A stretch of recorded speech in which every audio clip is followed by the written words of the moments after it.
Bueno, buenas tardes. El tema que nos toca ver ahora es el tema de reglas de clasificación. Bueno, eh, según los diferentes problemas, pueden aparecer uno más técnicas que podrían llegar a usar dependiendo cada uno de los casos. ¿Se acuerdan que la semana pasada vimos el tema de árboles de decisión? Bueno, estas reglas de clasificación en cierta forma son parecidas porque intentan también encontrar se basan en el enunciado del tipo if, pero intentan encontrar las reglas que nos permitan resolver un tipo de problema en particular. Por ejemplo, de este lado, supongamos que tuviéramos acá que decidir eh, cuáles son los rojos y cuáles son los azules. eh, ¿Qué reglas creen ustedes que se podría llegar a usar, además del color, obviamente, para este ejemplo que tienen aquí? ¿Podrían llegar a utilizar una función lineal para separar los rojos de los azules,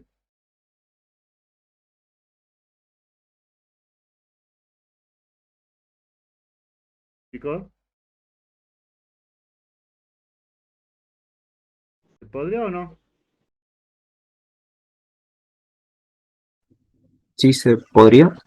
Sí se puede, podemos encontrar una línea que sea paralela al eje X y encontrar una regla, digamos.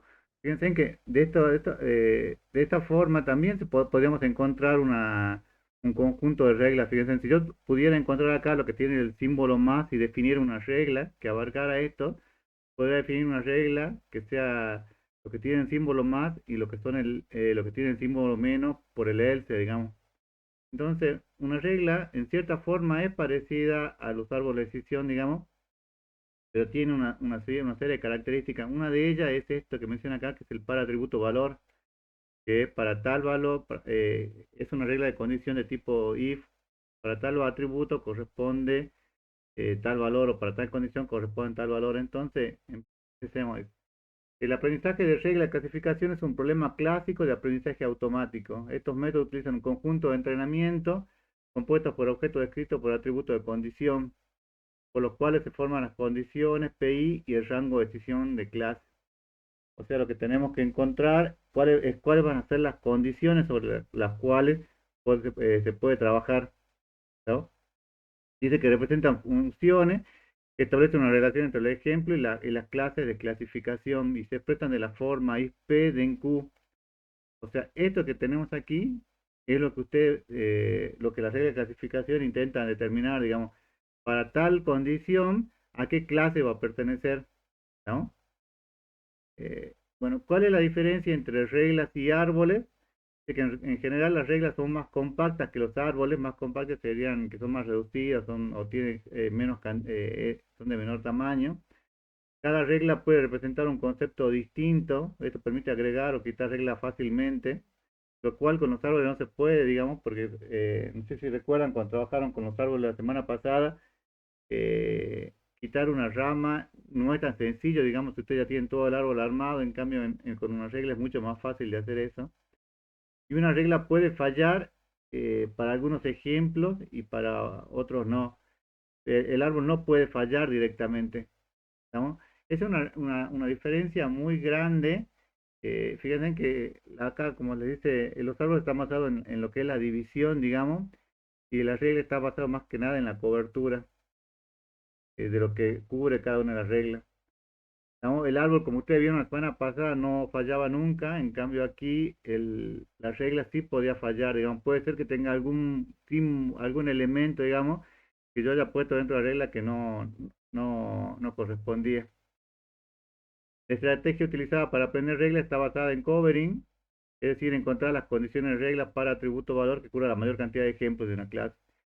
Y la idea básica es añadir pruebas a cada regla de la que está construyendo buscando maximizar la cobertura y minimizando los errores.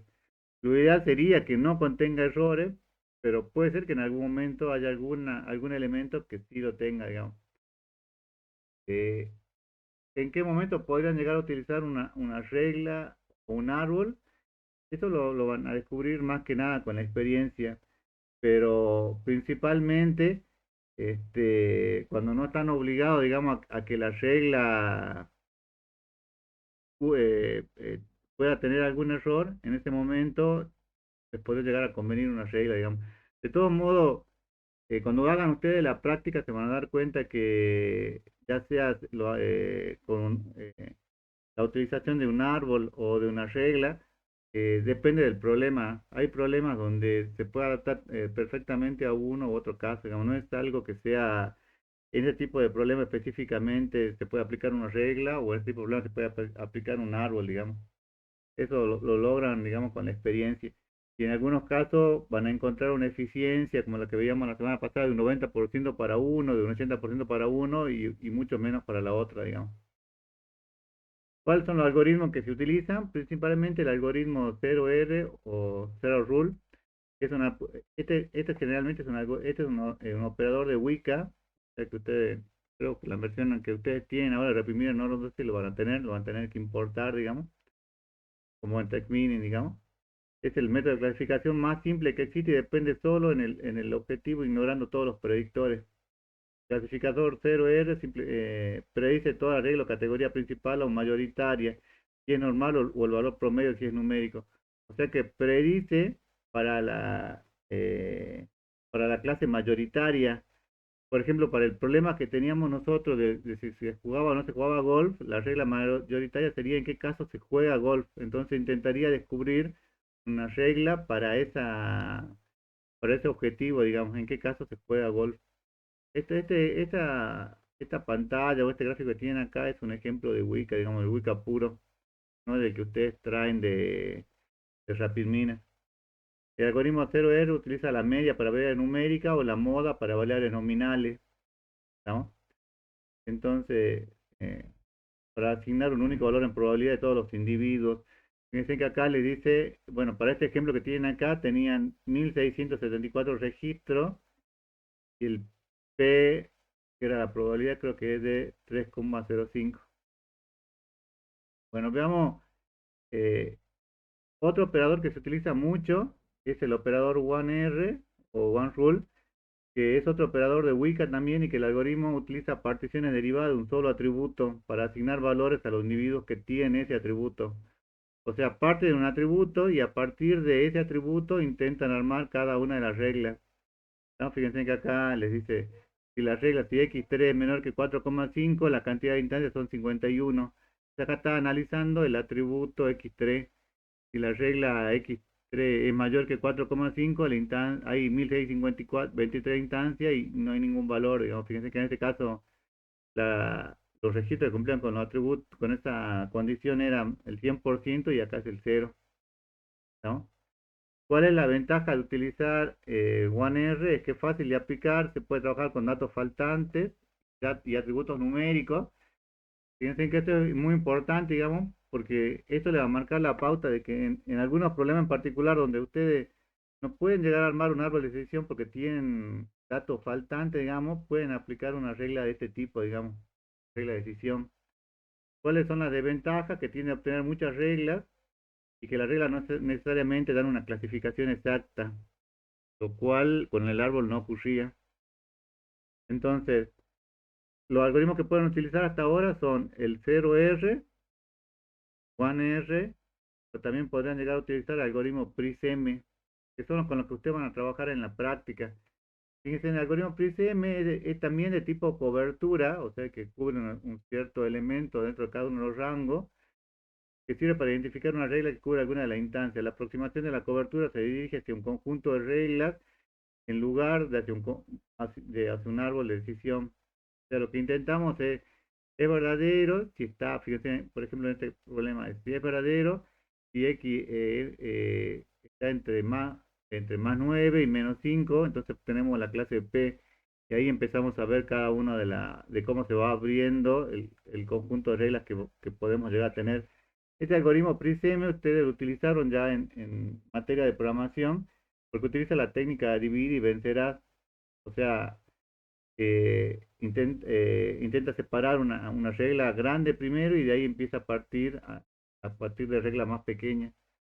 De todos modos, esto ustedes en la práctica, cuando lo vayan a realizar, digamos, más que nada lo que van a aplicar es cómo resolver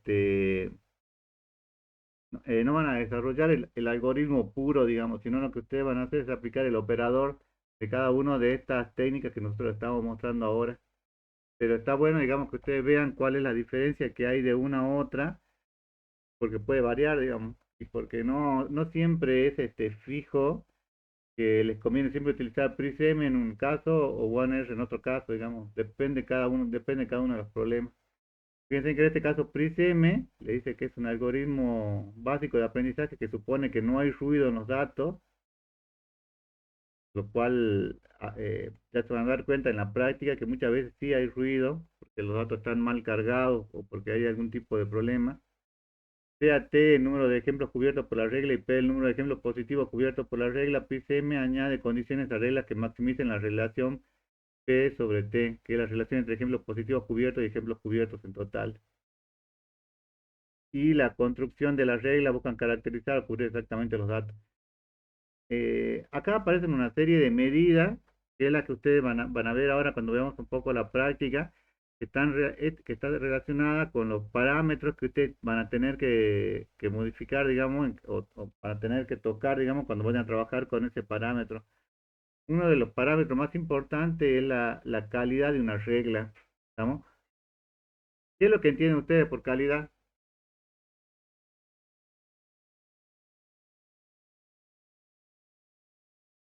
¿Cuándo dicen que un producto tiene calidad en general? Digo, sería cuando un producto cumple ciertas cualidades que el usuario necesita, algo así sería. Claro. Creo que era así. Por ejemplo, no sé, ¿qué diferencia hay entre comprarse, por decirlo, un iPhone o comprarse, no sé, un celular de lo más barato que hay de Android? ¿Hay una diferencia en calidad o no? O solo es precio nada más?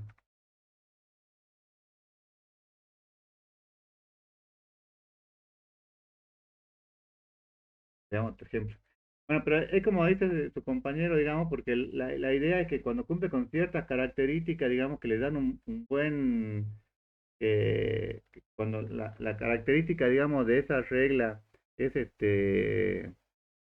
cumple con ciertos parámetros, digamos, de excelencia, entonces ustedes dicen que el producto tiene calidad, digamos. Acá cuando la calidad la vemos, también cuando cumple ciertas condiciones, digamos, que hacen que la regla sea más eficiente que otras.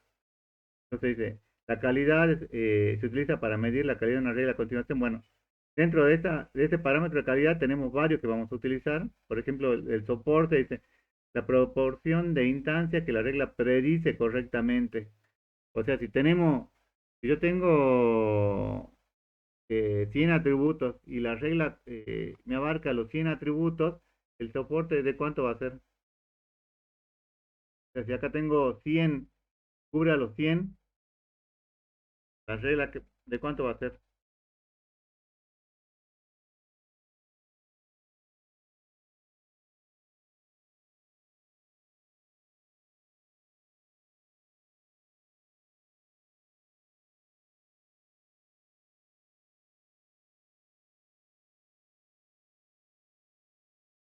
Anaí Galeán, ¿estás? Sí, profe.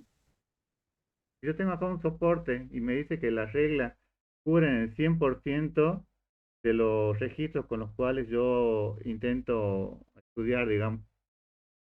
Entonces, ¿la regla es buena o es mala? En sentido de la calidad, digamos. Si cumple con el 100% de los ejemplos. Bueno, Buena. Entonces, en realidad va a decir uno acá, que el soporte va a ser uno, pero va a ser un 100%, digamos. Ustedes, ¿qué es lo que tienen que tratar? Que la regla sea lo más eficiente posible o que tienda a cero. O sea, que tienda a uno o que tienda a cero. ¿Cuándo una regla va a ser mejor?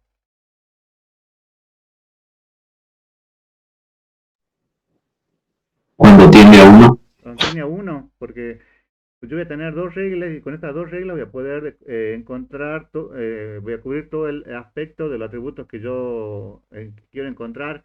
Por ejemplo, para este ejemplo que teníamos aquí, fíjense en acá, en realidad voy a tener una sola regla que es la que cubre los más, digamos, y la otra regla va a ser por defecto. O podría tener dos reglas, digamos, una que sea para todos los más y otra para todos los menos, digamos, pero va a ser la que va a tener, va a cubrir la mayor cantidad, digamos. Ahora, no siempre la regla va a ser uno, digamos. Entonces, además del soporte, hay otros parámetros que yo voy a utilizar, que es la confianza, por ejemplo, que dice que es el cociente entre la cantidad de la confianza, que es la cantidad de veces que la regla se cumple y la cantidad de veces que se puede aplicar, digamos. Bueno, y pasa lo mismo, digamos. Cuando mi confianza sea del 100%, tenemos un gran parámetro cuando tiende a uno, y cuando no llega, y mientras más tienda a cero, digamos, la confianza va a ser menor y va a ser menos, va a ser menos útil, digamos, ¿no? Fíjense entonces, cociente la cantidad de veces que la regla se cumple y la cantidad de veces que se puede aplicar. Luego tenemos otra que es el interés. Se da una regla A que implica B. El interés mide cuántas veces más se verifican A y B juntos de lo que se esperaría si fueran independientes. O sea, intentamos ver esa regla, cuántas veces en conjunto nos brindan mejor soporte, digamos, ¿no? Más que cuando pues sean independientes. O sea, cuántas veces el soporte de A implica B, sería mejor que aplicando esta regla sería mejor que aplicando el soporte de A y el soporte de B por separado, o por independiente. Y acá, si es mayor que uno, se dice que es una dependencia positiva, que A incide positivamente en B, y la regla es interesante. Si es interesante, significa que nos sirve, digamos. Y por el contrario, si es menor que uno, la dependencia es negativa y la regla no tiene interés, ¿no? Entonces, si A implica B, me da esta división y esta división me da que es menor que uno, la regla no tiene interés y no me sirve, digamos. Intento ver siempre cuando que el número sea positivo mayor a 1, espero que el número sea mayor a 1. Eh, Mide el grado de dependencia entre atributos y sin embargo hay coocurrencia, pero no la dirección de la implicación. Esta es la parte de la teoría, digamos, de lo que son las reglas de asociación. ¿De esta parte tienen alguna pregunta o quieren agregar algo, consultar algo? Igual, como les digo, ahora vamos a ver algunos ejemplos y en realidad lo que ustedes van a utilizar en la práctica es más que nada el concepto, digamos, qué es de cuáles son los operadores con los cuales van a contar. Fíjense que van a tener 0R, que solamente abarca la clase principal y nada más, digamos, o de 1R, que intenta sobre la clase principal dividir, digamos, otras reglas, o la de PrisM, que sobre una clase principal va subdividiendo en diferentes reglas hasta que cumpla todas las demás, digamos. Y después tiene los parámetros que son los que ustedes le van a utilizar, que estos sí va a jugar en sentido, digamos, cuando hagan la práctica, en qué caso van a aplicar la calidad, el soporte, la confianza y el interés, ¿no? Cuándo les conviene utilizar alguno u otro parámetro. ¿Tienen alguna pregunta a esta parte, chicos? ¿Hasta acá?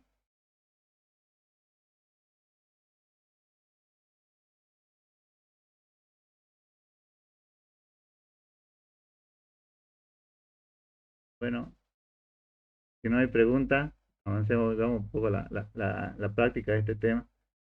Fíjense, en el operador one de W0R, ¿por qué dice W?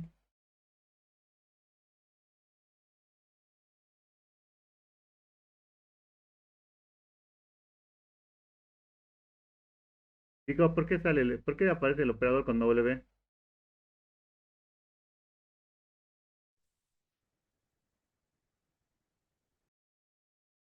¿Galeán Florencia está?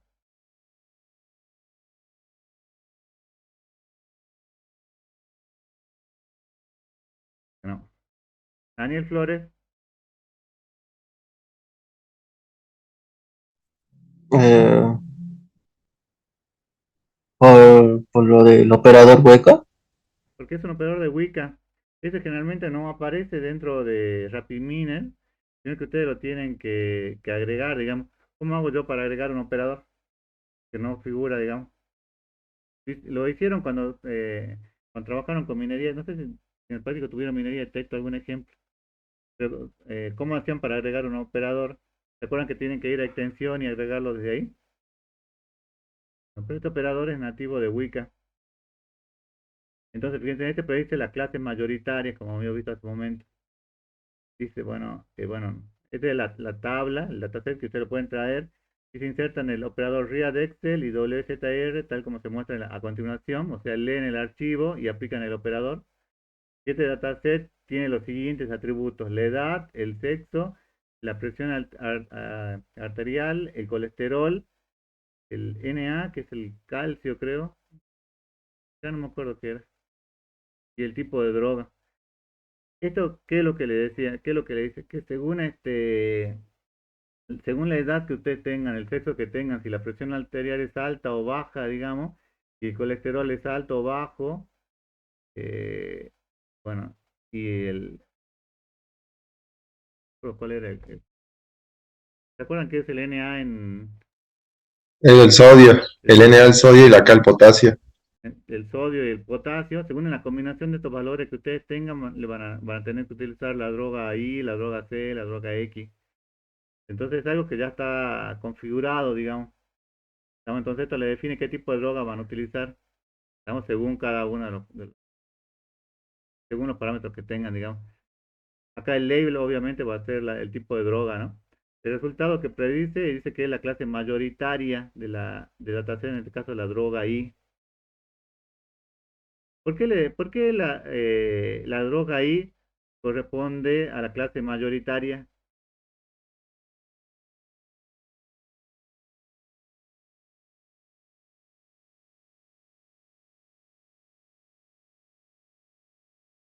¿Por qué será? Daniel Flores,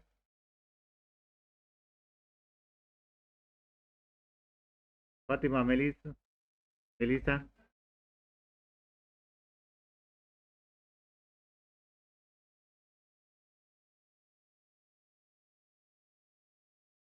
¿A qué se refiere con que sea la clase mayoritaria?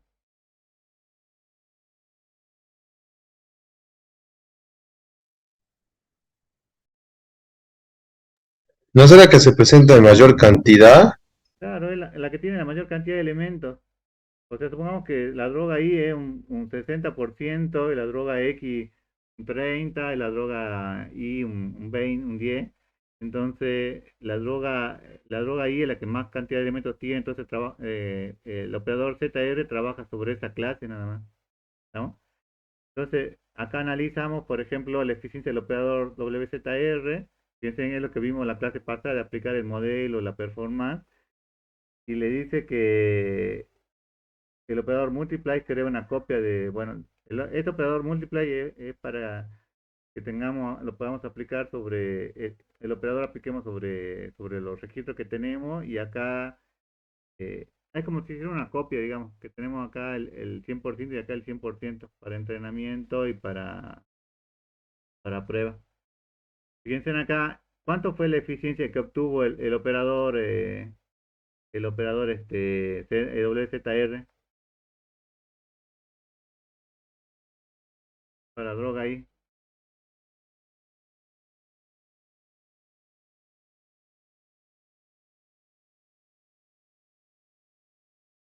Nieto. Sí, profe, no escuché bien la pregunta. Eh, ¿Cuál es la exactitud que tiene el modelo?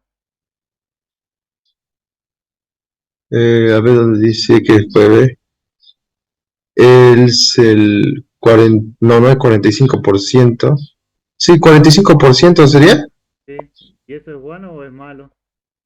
bastante bajo. Es bajo, Entonces, podemos probar con otro operador, por ejemplo el W1R, que este operador de Weka predice el atributo del error mínimo para la predicción, discretizando los atributos numéricos.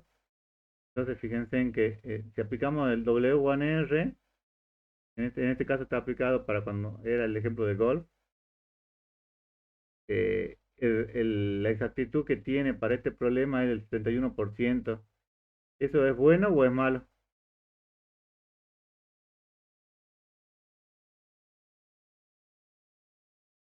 un 71% que le da el modelo es bueno o es malo.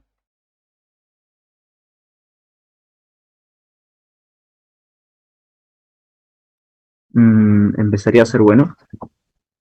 Es relativamente bueno, digamos. Lo ideal sería siempre que tengamos una eficiencia o una exactitud del 90%, del 85% como mínimo, digamos, porque ahí ya nos podemos quedar tranquilos. El 71, bueno, acá el 71% es relativamente bueno, digamos, pero siempre intentamos que sea más eficiente. Fíjense que para este ejemplo, si yo aplico, fíjense que tiene los mismos operadores, pero antes de llamarlo a este multiply, llamo al operador que convierta de numérico a polinominal. Entonces, cuando yo aplico eso, fíjense que el operador llega a una performance del 92,86%. O sea que descubre correctamente 13 de las 14 instancias de los registros que yo tengo. ¿El 92% es bueno o es malo?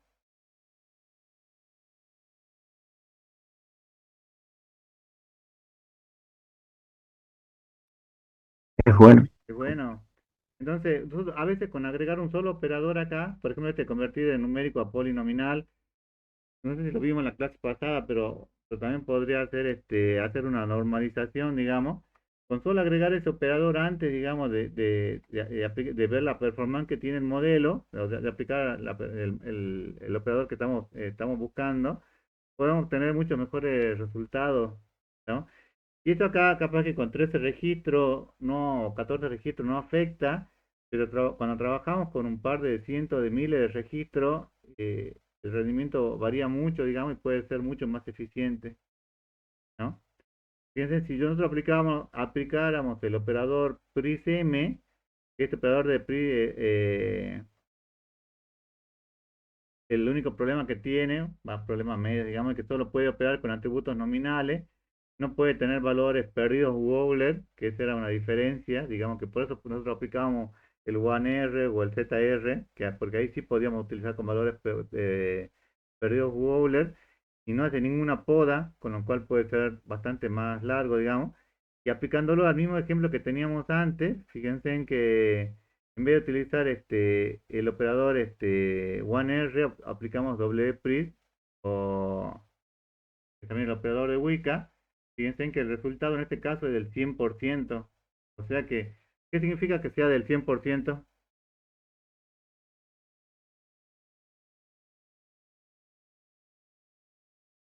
Que es perfecto.